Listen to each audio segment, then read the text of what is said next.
My name is Brooke-Lynn, and this is my video out.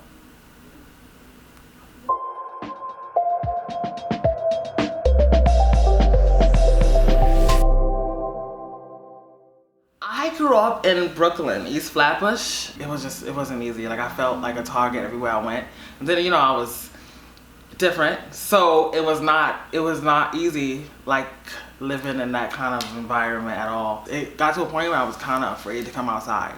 I was always a very feminine person. Like, just my movements, like, just the way I spoke. Because when I looked, even from young, I always, like, I'll look in the mirror and I'm like, I see a woman.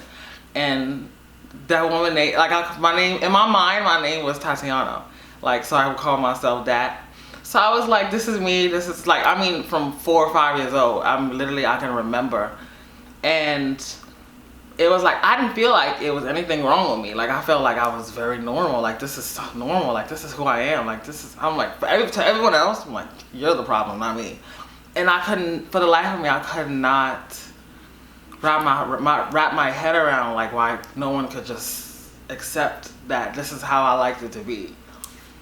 I know, I remember being in kindergarten, and it was just, I felt like I was a girl. Like, I looked at myself, like, I would come home and I would tell my mom at 5 years old, like, Mom, there's this guy in my class that I like. He's so cute. Me feeling comfortable to tell her this, because I'm like, I'm a girl, I could like guys. But she's like, you're not supposed to be saying that. Like, please stop saying that.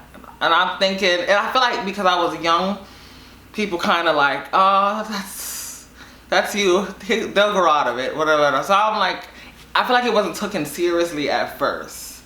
But as you get older, like, people are like, oh, you're not growing out of that. Okay. I'm so thankful that I had siblings that didn't judge me even from young. Like, that's one thing I can say I'm thankful of, because they never judged me. I mean, I walk around in my sister's shoes, like, with the little t-shirt slicked on my head, like, just, put the scotch tape on my hands, and I'm like, this is my nails. And I was so extra. I was so extra. We had moved to Charlotte, North Carolina when I was like 15, and they stayed, and I came back to move. I moved back when I was 18, like, just to live my life the way I seemed fit. And so we haven't lived together in a while, so it's not distant, but we're still close. Like, it's one of those type of relationships where, like, we could come together tomorrow and it's like we was together yesterday. You know what I mean?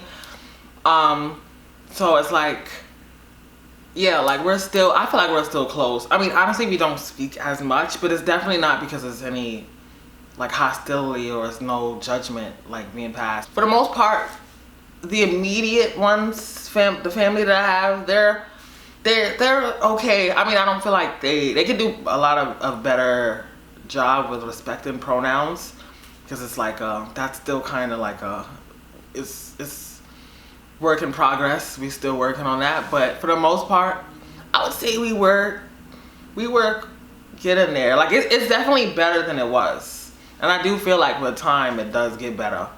Because I feel like eventually, you get older, and unfortunately people pass away, and then you realize, like, the little things are not really, they're not, the little things are not important. So I feel like they come around eventually. I don't feel like we're not, I don't want to say we're close though, but it's definitely a, holiday or, whatever get together that I'm invited to and I come to, it's definitely copacetic. So yeah. When I got 18 and I moved back up here to New York, because like I said, I was living in Charlotte, North Carolina for a little bit. I moved up here like literally 2 days after my 18th birthday. I got my Greyhound. I was like, yeah, I'm gonna move to New York, and I convinced this guy that I didn't know. I was talking to some guy online, and when I think back, I've made a lot of dangerous decisions when I was younger, but I'm alive today. But yeah, I met a guy on one of these websites, and we were talking for a few weeks, and I convinced him to let me move in. I was like, my life here at home is not good, which at the time my life at home was not good. Even being because I had just came out as being gay. And, well, I told them I was bi, but I knew I was gay. I feel like telling them I was bi was kind of like softening the blow. I feel like a lot of people do that. But I was like, I don't have no interest in women. But okay, whatever. If that's what's keeping you from kicking me out right now, cool. Or making you feel like there's hope, whatever. But my life at home at that time was terrible. Like, my dad was not speaking to me at all. Like, literally living in the same house with someone that did not want to speak to you unless they had to was not good. And at the time, like, my mom was not there yet either. Like, I feel like, you know, like, she judged me for a lot of the things that I did, and she definitely, when we would get into like arguments, she would definitely say things that I'm not gonna really speak now because it's the past, but she'd say things and I was like, yeah, I gotta get out of here. This is not healthy. And I feel like if I have any hope and salvage in our relationship, I gotta go because this is not good. And I was like, I had no other family out there to like say, you know, if I had to go to leave, where would I go? Like, I was in the middle of nowhere. We had no family out there. So long story short, I ended up moving. I got my Greyhound ticket third day after my 18th birthday. First thing smoking. And I had my stuff shipped to the guy's house. And like that, from that day, I went to this thrift store. Actually, it was in Bushwick. And I found like this thrift store and it had all these like cheap girl clothes. And I was like, yes, like $5, $10 shoes. Like cause I had a job, so I had money saved for when I moved. So I had used like half of the money that I saved and just bought a whole bunch of like girl clothes. And I was like, I'm gonna do this. So fast forward a little bit more, I had made a decision, like, you know, I was gonna start wearing the hair. Like, it was a very slow progress for me because I was so afraid because I would always feel like how am I gonna live like this? Like, I was always someone that didn't like too much attention or didn't like people staring at me. So I was like, how am I gonna live like this? People are going to stare at me. Like, I don't look like a woman right now. Like, this is before hormones and all that. So it was like a struggle for me in the beginning, and I would only dress up really at night. I would be LJ. That was my name before I was trans. LJ in the daytime, and I had so many different names before, but I don't remember what my name was at the time, but I would be the girl at night and I would be the guy in the daytime. So unfortunately I lost my job and I had to resort to escorting. So one night I was in Christopher Street on the Village, and I was okay. I was like, that was the first time I was like dressed up. Like, I had got me some like box braids, like they're like braids, but they were like really long, and I remember going to the train and I was like, all the guys were trying to talk to me, and I was like, I must really look good tonight. Okay, nice. So I went to Christopher Street that night. It was a Tuesday. It was like really late, and I had gotten into a car with this guy.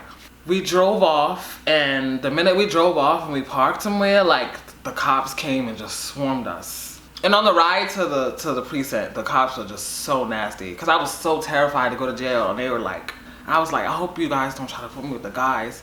And one of them turned around and was like, where else would you go? And I was like, okay. But I'm like, that's not safe for me to be with them though. Like, even though I'm not biologically a female, like, if you put me with a guy, it's like, that's gonna be a bigger situation. It was like, you're going where you belong. Turned around, they told me to shut up, And in the meantime, this individual that I got arrested with was there too. So I was just like, this is terrible. Like, I should have never came out here, The process with the cops was that's a whole nother story, because law enforcement, they have no tolerance for LGBTQ. Like, I was disrespected nonstop. At one point I was in a cell, and I think one of the cops actually thought that I was biologically female, and they're like, what is she doing in there? And one of them was like, that's not no woman, that's a man. Like, you can't tell. He was just like so rude, and it's just like, he could just said, why else would this person be in there if they, you know what I mean? Like, it was so many other things he could have said, but he wanted me to hear him being disrespectful. I think that I ended up just pleading guilty just because I was so scared and I just wanted to go home. And somehow I had a lawyer that didn't care. So it was like, she was like, just plead guilty. You'll do community service and da-da-da. I was like, whatever, I just want to go home. I go home. First thing I do is take a shower. I'm thinking, oh, this is cool. No one ever has to know about this. I'm gonna live my life. No one has, my parents, that was another thing my parents was like, if you ever get arrested, don't call us because we're not, da-da-da. So I was like, I got out myself, I didn't have to bail. I got to do a little bit of community service. I'm gonna be good. No one has to know about this. They said it's not, they claimed it was gonna be sealed because it was my first offense and it wasn't nothing serious. So they was like, yeah, you'll be good. Da-da-da-da. Literally, so I hear my roommate like laughing because I had a roommate at the time. I was living with him. I hear him laughing like hysterically, and he's like, "Come here, come here, come here." So I come in the room and I'm like, "What's so funny?" Because I'm like, "What's so funny?" And I look at the computer. I see his face, his mugshot, and I see mine right there. Like, and I'm like, I'm thinking it's a joke because I'm like, did you do this? I'm asking my roommate, how did you find this? I'm just so fixated. Like, it was a whole article, my name, address, police report. It said things that weren't true in it, things that were being done that they allegedly saw that weren't true. And I was like, no, this is not happening. So I'm thinking still, this is a joke. Like, this is not gonna go any further. At that same moment, my phone is ringing and my mom's like, why am I looking at your mugshot? I was like, oh my God, like, this is not real. I was like, I think it's a joke, da, da, da. And she just hangs up on me. All night, I was just hearing it was just terrible, like, just horrible things, the things that people were saying about me. So I was like, I have to delete my Facebook. That's first off, I have to delete my Facebook and just lay low and just hope that people will forget. That didn't work at all. Cause it's like throughout the next couple of days, like, my face was like everywhere and I was like the butt of the joke. It was just a lot to deal with, and I really, that night, it was like the night after that, I was like, yeah, I don't want to live. I can't do this. I'm never gonna get past this. My parents couldn't even accept the fact that I was gay, so I'm like, now they like, what are you doing now? Like, so what are you, like, why are you dressing like that? Like, why are you dressed like that? So I literally was kind of like forced out. Like, I wasn't ready to let people know that I was transitioning. Cause like I said, I was like so hard for me. Like, I was just like, I want to be able to live and be comfortable before I start telling people that I'm trans, and just living like that. And just ready to fully come out, like 24/7, like be a woman. And I was not ready for that to come out yet. And again, the horrible things that people were saying about me, and they were saying that I was ugly, and I looked like a guy, which I was a guy at the time. Like, I really wasn't transitioned, but those things really was crushing, because I was like, people pretty much was just pretty much voicing everything I was already feeling, all my fears and the things that I felt, and all the things that I was hesitant about transitioning. They were just kind of like letting me know, like no. And it was bad. I would go outside and people were like, oh my God, that's such like, it was, and it's horrible being known for something that's not good. And that was not the way that I wanted to come out at all. And it was terrible. I was still taking my hormones, but I was not dressing as a woman. I just tried to lay low. Like, I tried to look as masculine as possible so that people wouldn't recognize me. And really, that didn't work much, because it was like, I guess people still can see that was me. It was just terrible, really terrible. Until this day, I don't I hate social media so much because like I post something and I'm like afraid to look at the comments. Cause I'm like, I just remember some of the things. I'm like, these people don't even know me. Like I was being called a prostitute. I was a man, ugly. I hope I should die. Like just the terrible things. So I had to have that conversation with my mom. Cause my dad was just completely like, he washed his hands to me like, oh, see, now you're definitely like banned. And I remember my mom saying in an argument, you should just change your last name. Like, you should just change your name because nobody wants to even be associated with you anymore, like, after that. And I was like, okay, so I guess I'll do that. And I was trying to tell her, like, yeah, I was lying to you because at first she thought I was just performing and like a drag queen. But I was telling her, like, yeah, I lied. Like, I've been taking hormones this whole time. That's why I moved over here. I moved back and I've been trying to transition. She hung up. And I was like, yeah. She started crying and then she hung up. And I was like, yeah, she's probably not gonna call me back. It was terrible. Like, my life was just so bad. It's like just spiraling out of control. And I had to tell her, like, yeah, this is what's happening. She called me back a few days later and she was like, sorry for hanging up on you, but this is like a lot. Like, I pretty much came out like 3 times, like as being gay. Then I came out as being a drag queen, quote unquote, and then I came out as being trans. But coming out as being trans was totally like that was not planned. Like the way it happened, not at all. It definitely didn't want to happen like that.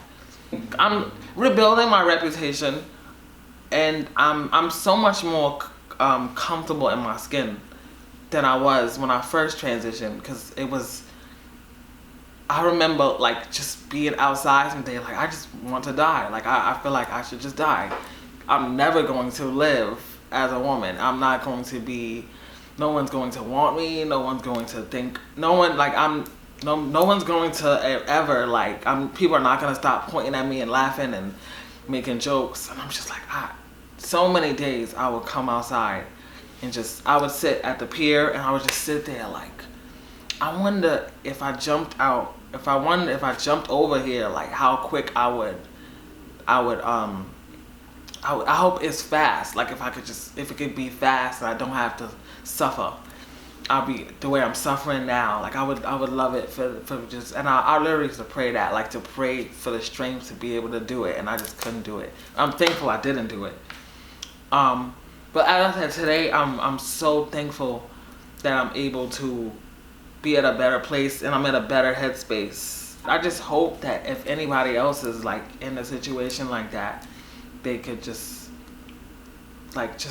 hold on, like, cause so many days I was like, I can't do this. Like, this is not gonna work, especially after that situation. I've never even really spoke about this, like, cause I wanted people to just forget. Like, it's every now and then, cause it's like, I feel like people don't really recognize me, cause that was some time ago. I was like quite a few years ago. So people don't really recognize me.